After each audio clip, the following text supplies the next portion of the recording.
अमचन music की शानदार प्रस्तुति।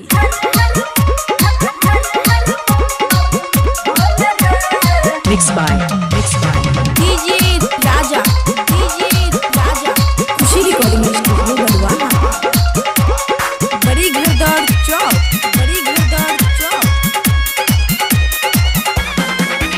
अरे हर हर बम बम भोल रे मन मस्ती में मेरा डोले रे।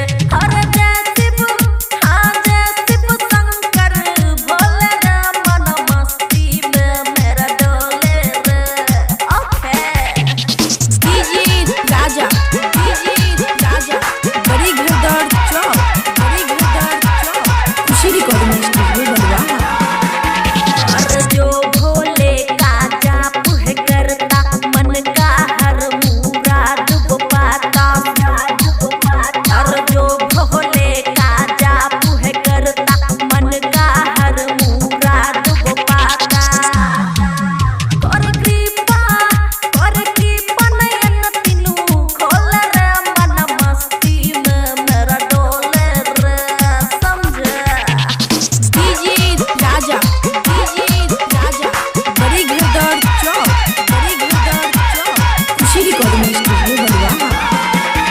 और शिवरात्रि का पर्व है महान पूरा होता सब अरमान।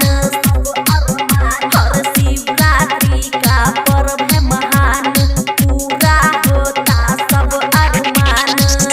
और डीजे पर कमर हिल रे मन मस्ती में मेरा डोले रे।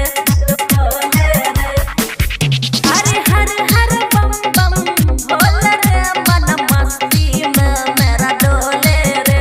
हर जैसिब हाँ जैसिब शंकर भोल रे मन मस्ती में मेरा डोले रे। और रिकॉर्डिंग बाय राजा बिहारी।